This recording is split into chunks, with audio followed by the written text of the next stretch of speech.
And now I would like to introduce our sponsor for today's session. We are so honored to be supported by ConnectRN, and I would love to welcome to the stage Matt Bransfield, who's the market manager for ConnectRN. Matt?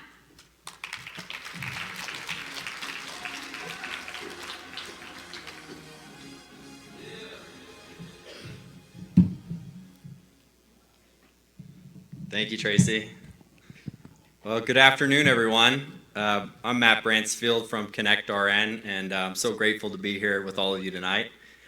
For those of you I haven't had the chance to meet or build a large dice structure with yet, ConnectRN is the leading nurse community, reimagining a healthcare where nurses and healthcare partners can thrive together. With nearly 64% of nurses looking to leave the healthcare profession, increased pay and bonuses are not enough to keep this workforce empowered and engaged. Over the last year, we've learned through listening to thousands of nurses, the value we offer beyond the shift is just as critical for their success. To reimagine healthcare, we need to recognize the importance of improving the holistic well-being of the nurse beyond the 12-hour shift and continue to arm them with the tools they need to help us build the next generation of healthcare. And now it's my pleasure to introduce our Catalyst Session speaker, Tammy Dunnett. Tammy is changing the way relationship is done, one conversation at a time. After her 4-year experience as a target of workplace bullying, Tammy's nursing career pivoted to help healthcare professionals master courageous conversations. Integrating her research on workplace bullying in healthcare with her personal experiences as a target, she has developed a process to help others confidently handle difficult conversations without risking their career. Tammy is closing the gap on creating psychologically safe workplaces and eliminating offensive behavior. Tammy is a leadership coach, organizational trainer, author, and keynote speaker, helping others create a career where they are respected, empowered, and appreciated. Please join me in welcoming Tammy. Thanks, Matt. Keep it going. Because we're going to get real serious real quick here, so this is kind of fun, right? Awesome. So I was working as a nurse educator when I had a phone call from a clinical supervisor. She was in charge of, staffing the clinicals. And partway through our conversation, I realized something wasn't quite right. And I heard her say, "Are you telling me you're not going to take this 4-week clinical?" Now, on the outside, my response may have looked a bit extreme, but in that moment, I ran out of that building as if it was on fire and there were seconds left to leave.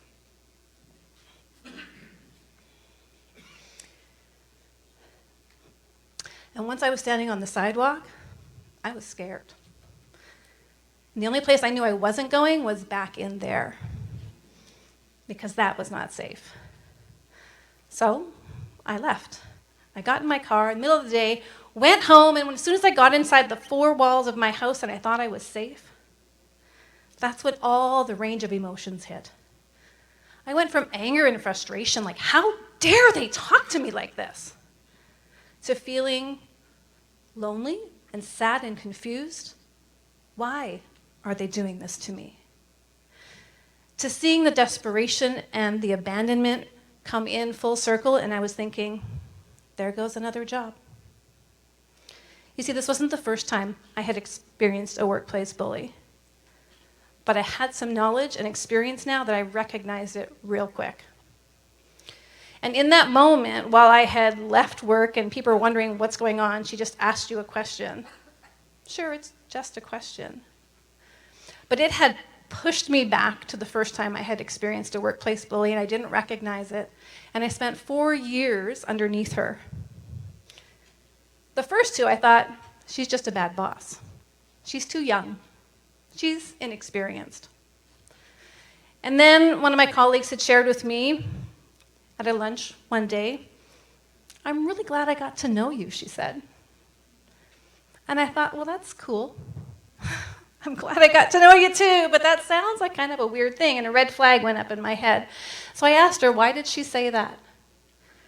And that's when she told me, when I started this organization, I was warned not to get too close to you. And that was the day I knew I had a bully. I was blind to the signs. I completely ignored them. And in fact, I was on a podcast a couple months ago, and they said for every person they've interviewed about workplace bullying, every single person said they missed the signs. And I don't think that's so uncommon, because we have this culture of rationalizing away people's behavior, excusing their poor behavior. Now, before, when I was first experiencing this, I did what I knew to do. I relied on what I learned in the playground. I spoke up. I filled in grievances. I put in boundaries, and I said no a lot, especially when the demands were unreasonable, always changing, micromanaging, trying to make me look like I was the failure in front of everybody else. And that was the first 2 years. And when I found out she was a bully, I didn't have any new strategies. I had been asking my leadership team to help me communicate with her, because the skills and the tools I had were not working. And I was given the same advice that probably many of you have heard. Just go talk to her. Without any mentoring and guidance, I talked to her. I got louder. I grieved more. I stood up stronger. And all that got me was a path to anxiety, panic, and agoraphobia. I went from being afraid to be on the same floor with her, to scanning the parking lot for her car, to being afraid to leave my home and answer my phone. Standing here is a miracle, really. I never thought I was going to have a real life again. So when I'm sitting in this new experience, I realize there's a few things that didn't work the first time around that I need to change now. So instead of speaking up and trying to force her to change, because that's really where my efforts were at, I wanted her to see me. I wanted her to recognize the value. I went from being written up as the employee who will advance ahead of others to being the scum of the barrel underneath her. I didn't change. My work ethic didn't change. My boss changed.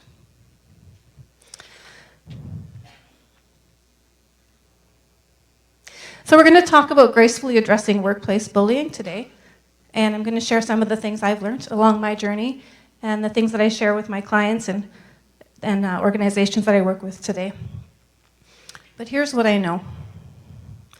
Many of you are in the same position. You have likely tried everything you know, and for some that will be, let's just ignore it and hope it goes away on its own. Others will be, I've talked to them directly and nothing's changing, they're not listening to me. And for some of you, maybe even talked to HR and management and brought in other resources, and still nothing has changed. I hear this all the time. And what it is it's leaving people frustrated and anxious and confused, just like I was. But what I know is that you want to feel safe and supported, so that when you bring these concerns forward, conflict isn't feared. Bullying isn't feared. It's a place where we can learn about each other and connect. This is really an opportunity to deepen our relationships. Because you belong. You're not somebody inferior. You're not somebody who doesn't have great ideas. You are valued and you belong in your occupation. So today, I want you to leave here feeling confident. And I know that there's going to be so much in here. It's jam-packed. Got to watch the clock. I pack in a lot for you. So if you are a note taker, I will share with you the screen or follow along. But if you're a picture taker, I will share which screens you'll want to take a picture of so you don't have to fill up your camera roll. There are a few key ones, okay? But mostly what I want you to feel at the end of this is fulfilled. I want you to have your cake and eat it too. All right, does that sound good? Yes, we want to feel fulfilled? Yes, all right, let's do it. So why do bullies bully? In a nutshell, because they can. Aside from the fact that there are some research that points to their childhood upbringing being a precondition that may lead them to become a bully, There are environmental conditions that we absolutely are contributing to and can influence to change the culture. Research shows that there are 3 critical factors. If you have a laissez-faire or absent boss, they are perceived as not caring for the culture and the people that they lead. This leads to no consequences. So when a bully is being abrasive or abusive, and that behavior is not addressed because the leader themselves, they often don't have the resources or the tools. I know mine didn't. Then the bully assumes that this is accepted behavior and it soon becomes adopted into the culture. So this means these behaviors can be changed. It takes a little courage and a little grace.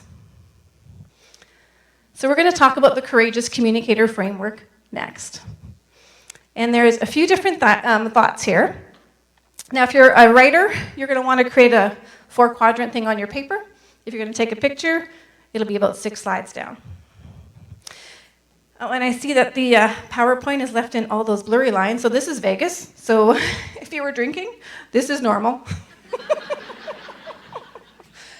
Okay, so we have the X and Y axis. We've got low at the very pivotal point and then high at the far ends. And along the X-axis, we have ownership. Ownership is knowing that if you are part of the problem, you need to be part of the solution. And so many people who I talk with often feel like it's not my job. This is somebody else's responsibility to deal with this. I've already talked to HR. They should be managing this. Or, I'm scared. I don't know how. And so I'm just going to ignore it and keep my head down and work hard. And you have likely noticed that neither of those solutions are very helpful. So in ownership, if there's a problem we're a part of, we have to be a part of the solution. And then on the y-axis is confidence. Confidence in our skill, in our will, in our ability to stay in a difficult conversation and be flawed. It doesn't have to be perfect, it just has to happen. So the confidence isn't that you're going to be perfect and all the right things are going to happen, but you're going to stay in that difficult moment, you're going to fail forward, they're going to fail forward, and it's going to be okay. We're going to make our way through this.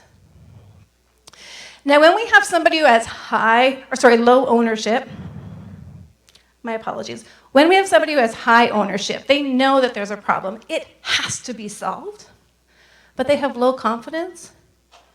This is what I call the silent partner. And they suffer internally. They go home at night going, oh my God, if only I could say something, then I wouldn't have to deal with this anymore. But I don't have the courage. This is what I hear a lot. I don't have the same courage as you, Tammy. I went from being afraid in my house to here. So if I can do that, you can have this difficult conversation. On the opposite spectrum is somebody who has high confidence that problems need to be solved, but no ownership. These are the protesters. Hell no! There's a problem here. It ain't my stink. Somebody else has got to clean it up. We all got those in the workplace, right? We know those. They're loud. They bring your attention to all the problems. They're great. They're going to tell you what's wrong. But they don't want to be part of the solution. These are the protesters. And then we have those who have low ownership, zero responsibility, and low confidence. They're trapped. They're feeling like a victim. Why is this happening to me? Now, I have been through all of these quadrants. And as you look at this and you think about where you've been in your conversational journey to where you are now, how many of you recognize yourself in those 3? Just hands up for me to see. Silent partners, protesters, trapped. Wait, hands up. I'm like, I think I saw 3. I must be in the wrong universe or the wrong room. This is pretty common stuff. It's not easy what we're going to do. And I just want to share, when I hear the word bully, and I want to offer this to you because maybe this is going to help you build your confidence a little, it's a perspective shift. Often, as a leader, when someone comes to you and says, I'm being bullied, that strikes fear. Heart palpitations begin. Because we're thinking, oh my God, I'm going to have to go and investigate. I'm going to have to write people up. I don't want to do this stuff. This stuff is scary. I don't want to piss people off. But here's the reframe. When someone shares with me that they're being bullied, I take it at face value, but what I'm hearing is, I am overrun. My capacity to deal with this situation is gone, and I don't know what to do anymore. I need help. And if you can hear that instead of the word bully and feel that fear, if you can hear that they're asking for help, it will position you as a better leader. You're not necessarily looking now to investigate and write people up. You're looking to investigate and create a healthy culture. So where we're going is the courageous communicator. This is high ownership and high confidence. Ownership, again, responsibility that we're part of the problem, we're part of the solution, we're going to figure this out. Confidence, we got the will, we can get the skill. Now, research will share. Vital Smarts did a study in 2005. They interviewed 1,700 healthcare providers. And of those healthcare providers, they found 7 critical moments where communication should have happened that could have prevented patient harm or breakdown among the team. What they also found was that there's already 10 to 15% of people in the units that are having these hard conversations, and they are successfully resolving issues with one conversation. Now, why is that not all over the news? One conversation resolves issues 85% of the time. I want to be on that team. Question is, how do we get there? So there's some things that get in the way. One thing is we need to know the difference between a bad day and a bully, because we often just judge everything that doesn't feel good as a bully, which is why I offered the reframe earlier. A bad day is about me, and it often looks like this. You walk past someone's office, head in hands, ugh. You come and you go, hey, boss lady, I've had an emergency come up. Can I have tomorrow off? She looks at you, she goes, I can't talk. I can't give you the day off. I don't have enough time to take care of this. I'm sorry, but I can't do it. And you walk away and you're like, geez, I've done nothing but give this organization years of my life. I've never asked for anything before. Last week, Jane got her day off. You go tell some friends. And they say, ooh, that was rude. You need to stand up for yourself. Don't back down. And next thing you know, we've got this negative climate brewing. And conflict turns into potential bullying. Now, when it comes to addressing bullies, the reason I'm referring to conflict here is because the research also shows unresolved conflict with a laissez-faire absent leader will result in increasing claims of bullying. So one of the ways in which we're dealing with bullying is being immediately involved, engaged, connected. Upstream. Often we're downstream as nurses, aren't we? We're going upstream. So I'm going to give you the strategies upstream, and then we're going to talk also downstream. But a bad day is rude or discourteous behavior that disrupts the social norms. So the behavior that's acceptable at work, the behavior that's accepted with your friends is not always accepted at work. So the social context does matter as to how people perceive those behaviors, which is why resolving issues is complex. It's unique. It relies on the individual characteristics of the two people involved in conflict in this moment, right now, because that can change. A bad day also looks like this. You're late for work, there's a car accident, you gotta pick up your kids, and it looks like this. Don't talk to me. I haven't had my coffee. Go away.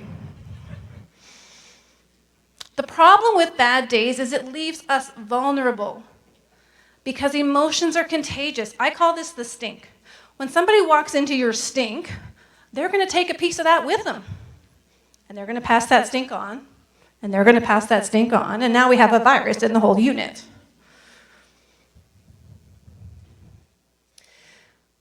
Bad days leave us vulnerable to being called bullies. If you've ever been rude or discourteous to somebody and said something off the cuff that you didn't mean, you know what that's like. You've likely received it, because bad days happen. I thought my first boss was a bad day for 2 years. I know, I'm a slow learner. But I do learn, and that's what helped me change the second situation. Now, bullying is about you. I'm not saying you are doing anything to bring it on, but bullies target you. They make you look incompetent. They make you self-select to quit. Bullying is about you. It's abuse and mistreatment of someone vulnerable by someone who is stronger and more powerful. And that can be perception. We have a lot of hierarchy in nursing. We have our whole theme, nurses eat their young. Now, when I look at the research, you can find 100 different variations on a definition of bullying. All the academia will have a slight variation as to how they want to present what bullying is. But what I did see is there's 5 common characteristics. The first one is that it's unwanted. Hello. It can be openly, or it can be hidden in an office where nobody else can see it. It doesn't feel good when someone sighs every time you put your hand up in a meeting and it's Friday at 3:59. You know that person, right? It includes verbal and nonverbal behaviors. It's not just what you say, it's how it's said. Again, this adds to the complexity because it's very individual. Some person might tolerate sarcasm and the next person feels it's quite offensive and rude. We need to understand those pieces between. But here's where it's complicated. These two both exist in a bad day. Bad days are unwanted. I didn't need that stink. Take it back. I didn't like the way you talked to me. Treat me with respect. So here's where some of the differences start to creep in that we need to be talking with our people to understand what we're dealing with. A bully has an imbalance or a misuse of their power to gain control. Now, here's the fun question. How many parents are here? They're all like, I don't know if I want to put my hand up. Okay, you've all been children. And a parent says, hey, eat those vegetables, or else. Is this a misuse of power? A child might think so. They have autonomy. So we need to go another layer deep. The conversation is used, it's intentional, first of all, to intend to intimidate, offend, degrade, humiliate, isolate a person or group of people. This intention piece is critical.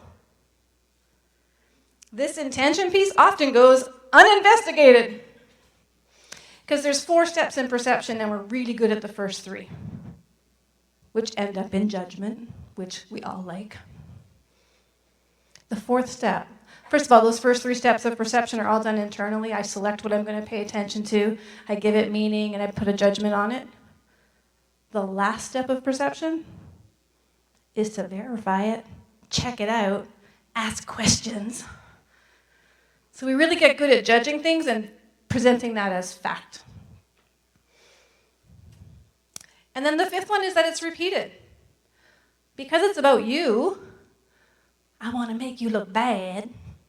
I'm going to find you every day, especially when the boss is watching. But if it's just a bad day, it doesn't matter who walks through my office, they're going to get a piece of that stink. So we need to find out what we're dealing with. And bullies have told us, if you're an absent leader, when the cat's away, the mice will play. right? Bullies have told us they want boundaries. Bullies have said, if you intervene and tell me what's acceptable, I will follow that. But when we don't take that initiative for fear, for uncertainty, for lack of skill, for no support, bullying will continue. Now, when I say leader, I just want to clarify. I think you're all leaders. You're leaders in your life. You're leaders for your patient. Whether you have supervisory responsibility or not is irrelevant. But if you have supervisory responsibility, it becomes far more important. So there's some real significant impacts when we don't address this. And if there's any of you here who have witnessed or experienced someone being bullied, or you yourself feel you've been bullied, I just want to put your hands up so we can see what the stats are like. If you've witnessed somebody or you have experienced bullying, hands up. Hands up, yeah. That's about right. Research says over 70% of nurses experience or witness it on a regular basis. It's a lot. And depending on the study, some will say 100% experience or witness bullying on a regular basis. How is that possible? Does that mean that people intentionally get up every day and think about all the miserable things they can do to you? God, that's a horrible way to live. It's a lot of wasted energy. So I actually don't believe those stats. What I think we have is a toxic, T-A-L-K, toxic problem in the workplace. We have people who don't know how to have difficult conversations about hard things and stay in the stink of it while you work it out. So as a result of this, we have huge problems and impacts to our individual who's targeted and the bystanders. Those who are witnessing this, they suffer too. So we have everything from physical to psychological. Physical, we might see headaches, upset tummy, ulcers, high blood pressure, GI upset, sleeping problems. So if you're wondering if maybe someone is struggling in the workplace and you're noticing these changes, but they haven't talked about anything, this might be a symptom that you've got some issues about relationships.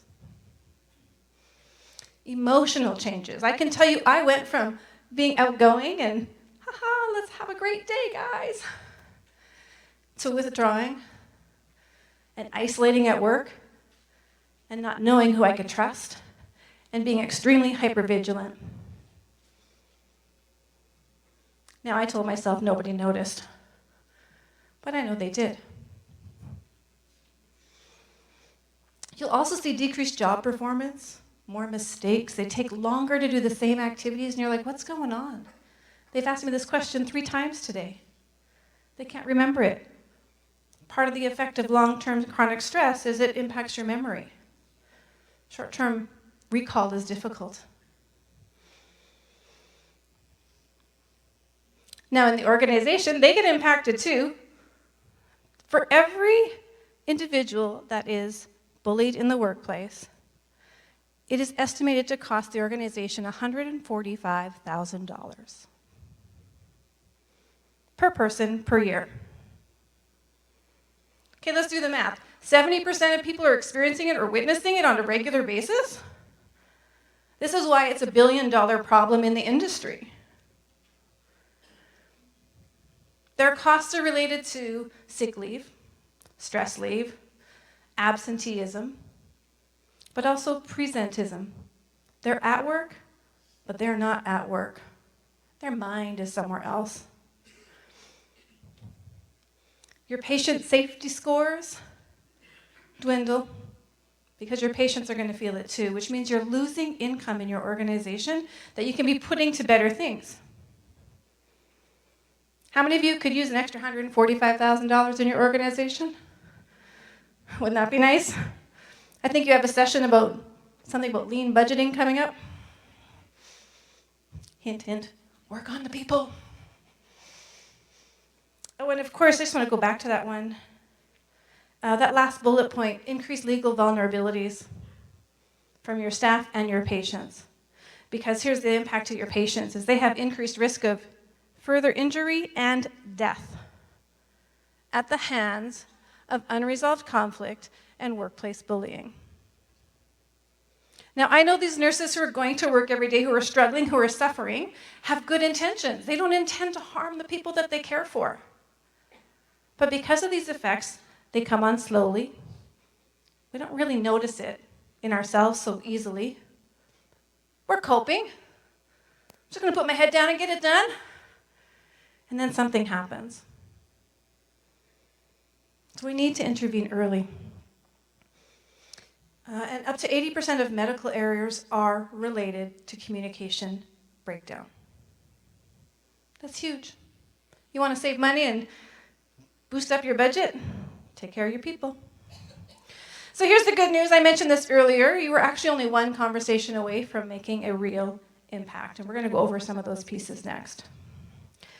There's three myths that get in the way of people stepping into courageous conversations. And these are really, they're mindset shifts, but I want to just share that words are extremely powerful. And if you choose a more empowering word, you're going to see the difference. And the first one I want to talk about is the speak up culture. It's a great initiative behind it, right? Equalizing the playing ground, standing up for yourself. Doesn't that sound like effort? Yeah. Speak up already implies that you are inferior and you need to speak up and get seen before you can be heard. And for some people, that is just too much work. I want to offer you this reframe. Change the word up to with. You're not speaking up to anybody. You are speaking with the human that you've just had a very unpleasant human experience with, so you can figure this out. Speaking with removes the barriers of hierarchy, removes the feelings of inferiority, because you are a member of the healthcare team. You've identified an issue, and we need to speak about it. You're not speaking up, you're speaking with. How many of you can commit to making that one word shift? We're not going to use speak up, we're going to use speak with. The rest of you want to stay with speak up. Come on, who wants to go with me? Are we going to speak with? Let's hear ya, let's hear ya. Yes. You are not inferior, you belong here. You do not need to speak up to be heard. You are a partner in care. And when you bring issues forward in a way that you were speaking with, it diminishes the energy that you have to put into it just to be seen. I want to give you an example. Now, this is probably one of my most impressive examples, and I love to share the story because Kate herself was an LPN taking her RN bridging program. She was back in the student role.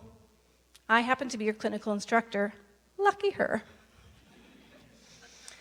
So we're working, and she's with a buddy nurse, and she witnesses the buddy nurse falsely chart a patient's lung assessment as clear. They didn't do a lung assessment, according to her.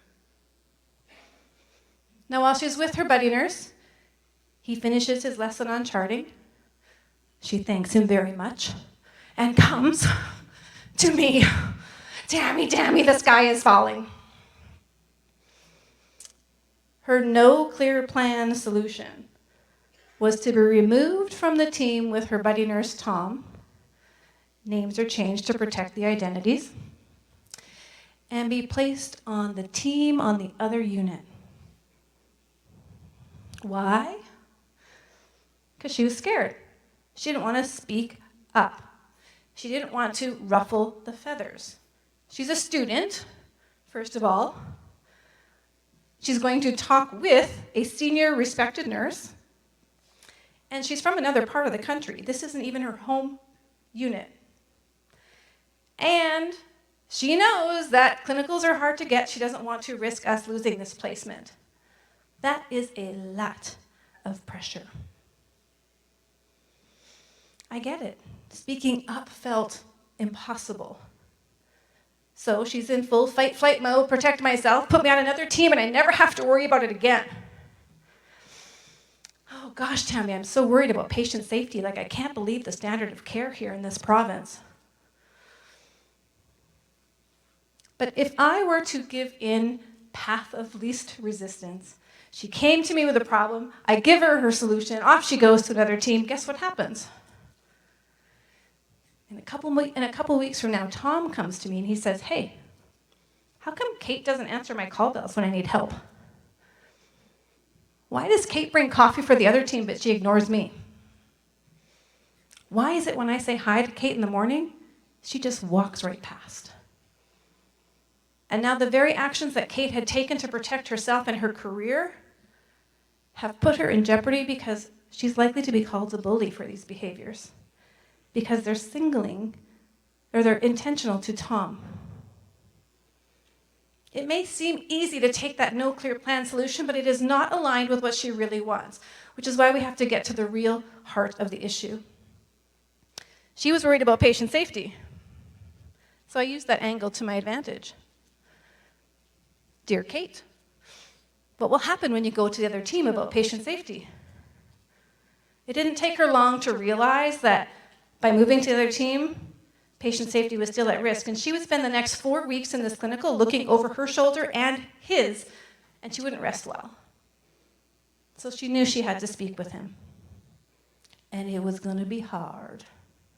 But spent some time with her, we reframed things, we came up with safe conversation starters, which I'm going to give you a link for later, some sample ones. We created a safe way for her to bring this topic up with Tom. And then she requested, can I please do it tomorrow? No. It had to be done closer to the incident, right? Remember, the bullies tell us, if you don't do anything, I will continue to do this. Now, Tom wasn't a bully, but we are trying to prevent her from becoming a bully in the future. So I gave her a timeline, end of the day, and off she went. Scared. Nervous. But in full ownership and in full confidence in the plan that we had come up with. I don't know exactly how that conversation went, but I can tell you when I saw her at the end of the day, oh, Tammy, I can't believe it. This is the best case scenario. I'm like, tell me. She goes, I brought it up to him, and I can't believe what he said. He said, you're right. I did falsely chart. That is best case scenario. Let's go back and assess the lungs so that we can make sure the charting is right. And he provided his rationale for what he did and everything else, but she no longer requested to be on another team. She worked with him. They had deeper trust. She knew she could bring up the hard stuff to him because she spoke with. So now I ask you, how many of you are committed to speaking with? Let's hear it. All right, say it with me. I'm going to speak. Again? I'm going to speak. All right, that's the first one. The second mindset shift is about our emotions. We tend to stuff them. We try not to let them out, which, okay, there is some merit to that. But we're letting our emotions lead without even recognizing that they're leading. When we get hijacked by the amygdala, we're in full fight-flight. CYA, cover my butt. And we're not really cognizant of the things that we're saying or doing sometimes. And we can get trapped in that cycle for a very long time. And I hear this from some people. They're still all about the other person being wrong and bad and evil and how dare they and I'm scared and I don't know what to do. Weeks and months and years later. Our emotions need to be understood. You call it emotional intelligence a lot in the workplace. But instead of fearing emotions and trying to stuff them in, I want you to spend some time listening to them and understanding what they're helping you protect. And it's often not the first thing that you'll say. So I'll ask someone, what would you like to see? I want them to leave me alone so I can do my work. Okay. Doing your work is important, but why is that matter for you? We've got to go several layers deep, and you're going to hit some values. They might say, well, if I can't do my work, I'm probably going to lose my job. Why is it important that you don't lose your job? And at this point, they usually look at me like, Tammy, seriously? Everybody needs a job. These questions are ridiculous. Next. But as you keep asking those questions and go deeper and deeper, you find out that what really matters to them is that they can provide for their children and be a good role model. Okay, great. We know what matters to you now. This is the why. Your emotions are telling you the why things are important. And then here is a hot tip. You take that emotion that you just uncovered as to what's really, really important, deep, deep down. It's often a value, hint, hint. And you can lead with that in your conversation when you speak with Tom. So if I use Kate as an example, hey Tom, I really care about patient safety. That's where we got to when she wanted to move to the other team. And we were able to get her back. And we understood what her emotions really meant for her is patient safety.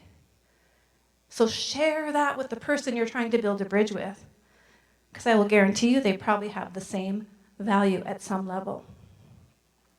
So I want to share with you Martine. She was a newly promoted major in the Canadian Forces. Has anybody here been newly promoted or in a new job and they feel the stress and strain of that? Some hands going up? Yeah. We have a lot of expectations that we need to meet, right? Yeah, okay, there we go. Yes! Yeah. It can be stressful. Martine was also carrying the burden of that, feeling like she needed to be 4 years into her career right now. So when they would say a comment in her meetings, she would take it really personally, like she wasn't equipped to do the job. She actually said to me, I don't think they should have promoted me. I want to go back to my other job. I can't do this. Because her confidence was circling. And it just kept dropping. So her no clear plan solution, because she didn't understand why she was feeling this way, because she just kept at the surface level. It doesn't feel good. Her no clear plan solution was to work harder, spend her evenings and weekends reading, so that at the next meeting she could sound intelligent, and she was burnt out. She was on the verge of tears, and she just didn't know what to do. So again, we got clear on what those emotions meant for her so that she could understand that what she really wanted was a safe workplace where she could share, hey, I'm new. It sounds like you're expecting me to have this already. Can I have a day to go research this? That sounds like such a simple thing to say, but she didn't feel safe enough. So she was able to use that to talk with her boss, to have that difficult conversation with the boss, open up with what her emotions were helping her to protect, so that she could resolve the issue. And I should have put her text in here to show it with you, but she's just like, I can't believe how easy this was. I started the conversation and she already knew what I was going to say. And she went in with an energy of collaboration and not, I need to speak up and stand up to you. It makes a huge difference. The third one is we feel like we need to manage conflict. Oh, gosh. I'm going to be late to that meeting. I got to go manage this problem on the floor. Whew. The burden of responsibility falls on the leader to have all the solutions and the answers. It's not true. Remember, words are powerful. When you think you have to manage it, it becomes your responsibility to solve it. That's not true. You're not responsible to solve the problem. You're responsible to help the other people involved understand the problem and find a solution to the problem. Now, conflict management is like trying to harness the wind. You'll see this person up there in the air flying. You know, you're like walking uphill. It's going to take you an hour to go like 3 feet because you're working against the grain. You can't harness the wind. You can't tell it when to blow and which direction and how hard and when to stop and start. But that's what we're doing when we're trying to manage conflict. Now, there's a lot of great stuff in conflict management courses. I wish they would change the title to conflict engagement. Because words have power. You need to engage with the conflict, dance with it, be fluid with it, understand all the different dynamics of it in order to get something far more beautiful and powerful from it. Much like the windmill. We didn't change the wind, but we sure are utilizing it to make something more meaningful and powerful for everybody else. It benefits everybody when we engage with conflict. Now, I teach a whole entire course on conflict engagement. I have my own model for that, which is outside the scope of today and would take far longer, but I just want you to do this mindset hack for you. So instead of conflict managing, we are going to do what? Engage. One more time? Engage. Oh, I think we can do better. Woo! Yes, okay. So let's get into the graceful method. We got about 15 minutes left.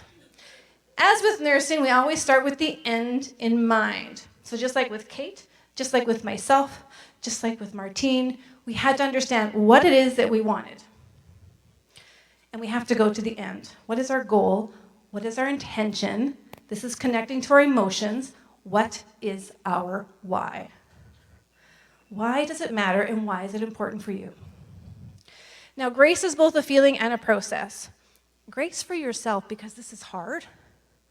It's uncomfortable. And we're going to do it scared. But we're going to do it with confidence, knowing that we can fail forward, that we can try something new and see what we learn.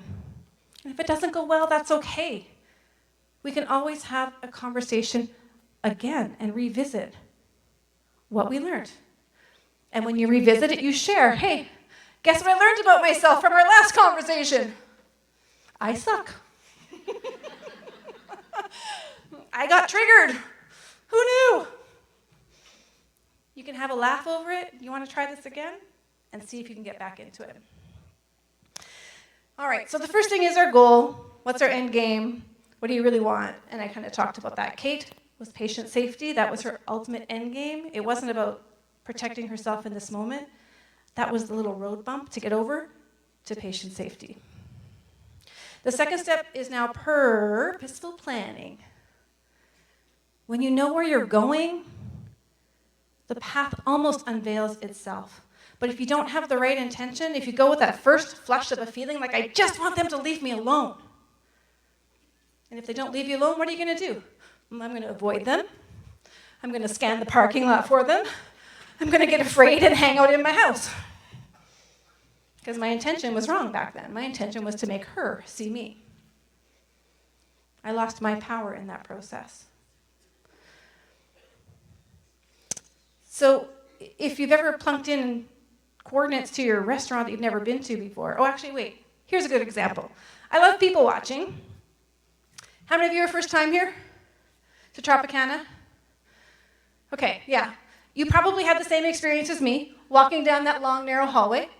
You're getting closer and you see conference rooms, and you think, oh, shit. I think I missed my turn. And you look confused. I saw this happen today. It was so much fun because I was there yesterday. And they kind of turn around. They start walking back towards the little concession stand when some kind person stops and says, no, you're going the right way. Walk with me. I'll show you. It's just around the corner. And then you leave your room and you're like, I can't believe how hard that was for me. And all it took was a little bit of confidence, a little bit of guidance, and a little bit of information. It's the same thing with when you know where you're going, your plan will unfold and you will have more confidence in it. Now, there will come a time you've got your plan all made out, what you're going to say, who should be there, what time this should happen, what your ideal outcome is. You've scripted it all. You're ready to go. And then you see them coming down the hall. Am I going to do it? Am I going to do it? I don't know. Can I do this? I don't know. This is the moment where you have to reconnect. So we're going to realign to our intention. Why did I want to do this in the first place? Why is this so important for me that I spent time planning to have this conversation? Because those butterflies are going to be going. It's the same thing with a bully. Where do you want to go with the bully? What's your goal with the bully? Well, maybe your first thought is, well, I'd like for them to stop being a bully. Awesome. Why is that important? Because it's creating harm in my team. Awesome. Why is it important that you don't have harm in your team? And you keep going. When you know what your goal is, which is usually to create a healthy workplace, I want people to respect each other. That means you too. That means the person who's struggling as well. They still have to be respectful. So how do we do this together and navigate it? So when it comes time to have that conversation, we need to realign with our vision and why we're starting this conversation. When I invited my second bully to the conversation, I was scared. I mean, I had 4 years of triggering in me. But I had set it up in a way that any hierarchy was gone. It wasn't in her office. It wasn't even in her building. We went for a walk outside, shoulder to shoulder. I needed that. I needed to know that we were together. I needed to know that this wasn't going to be some conversation where there was a desk between us, but that we were together in this conversation. Now, the fourth step is, go time, baby! We need to actually have the talk. Imperfectly flawed, it's going to be. Just know that. We need to step in and do the thing that we've been planning to do and committed to do. So if you're addressing a rude and offensive behavior, or you're addressing a bullying type behavior that you're not sure, it's still go time. We still need to talk, because here's the thing. Interpersonal problems require interpersonal solutions. When I went through my first experience and I was asking for support from the medical team, I was given pills for anxiety, pills for sleep, and eventually pills for depression. I was given therapy by myself. I was given stress leave. I had 4 times I was off of work. And none of those improved the relationship. Shocker. Instead, I realized that as a medical system, it really hurt my heart, because what we were doing is we were medically numbing people to work in places that were hurting them. And that didn't sit right with me. I insisted that I have a respectful workplace too. And so the second time around, I was not going back in that building. Remember, I was not going in there. Because in there represented more medications, more stress leave, more therapy, and nothing happening between. So I knew in that moment I had to commit that if there was going to be a change in this relationship, I had to be part of the solution. I had to have a conversation with her. I had to know why, and I had to do it scared. I do teach a pause model here, but I want to remind you here that this is also a place to insert grace. Remember, no one's going to be perfect, not you, not them. Go in anticipating that you're both going to make mistakes. Set the stage. When you open up this conversation and invite them to it, set the stage by saying, hey, you know what? This is probably going to be a little awkward for both of us. I'm trying some new things here. I'm hoping that you're willing to be open to. Because I care about the culture in this workplace. That's important for me, and I want it for you too. Okay, and then the last step is evaluation. Now, the first several times I went back and, let me say that again. When I was in my second bully experience and I'm sitting at home scared and afraid, I reflected back at this time on all of the times I was successful in resolving conflict, and there had been many. I was known as the give the challenging patients to Tammy nurse, because I loved it. Because I was good at resolving problems. I was great at getting people to collaborate and find solutions. But I never evaluated it until this latest moment when I was sitting at home, triggered. And that is where the grace model started to have its first legs. I noticed that every time I was successful, these steps were there. And when I wasn't successful, it's because my intention, my goal, didn't hit the mark. I was focused on changing them, or I didn't go deep enough. So that way the resolution didn't actually match what I really needed. And then the fully is to be fully present, fully awkward, fully imperfect, but just to do it scared and to be fully aware that it's not going to go right the first time, but you get to evaluate it and try again. So gracefully addressing workplace bullying takes the same steps. Bullies have already told us we need a present leader. Because if you're not here, I take your absence as approval. I take the fact that you're not addressing these problems as it's safe to carry on. And then after a while, people don't even notice that they're doing this. The research will share with you that most bullies are not aware that they're bullies. Now that might seem shocking. I know, I see some faces going, I don't know about that, Tammy. I think you're making shit up now. I'll share this with you. When I was working as a clinical educator in a long-term care facility, it was my first day in the facility. My students had been there 3.5 weeks. Their instructor had fallen ill, so I was stepping in for the last 3 days. And I thought, super easy.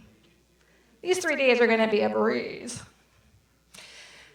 But in morning report, as the night nurse was handing off report, actually before she handed off, the students, as they normally do, go around and say, hey, my name's Tammy and I have Mr. Johnson. And as my last student spoke, one of the providers sitting at the table, because we're all standing, right, said, that's your assignment? I was quite offended. I quickly scanned my students. Their heads were all down, busying with their papers. Ooh. I quickly scanned the table where the nurses were sitting. Nada. There wasn't a, I didn't see any kick under the table. Not even a, hey, Susan, that was kind of inappropriate. Now, I didn't say anything either because it was my first day here, and I wanted to make sure that my approach was going to match. And I needed to know, is she having a bad day or is she a bully? Because they're very different. A bully is going to require consequences. That's how they're motivated. If you don't change this behavior, this is what's going to happen. So I asked my students, hey, I heard Susan in there this morning. Is she always like this? To which they were very proud when they said, oh, yes. She is, but we have this all figured out. We go to the other unit and we ask those people to come and help us so our patients haven't missed any care.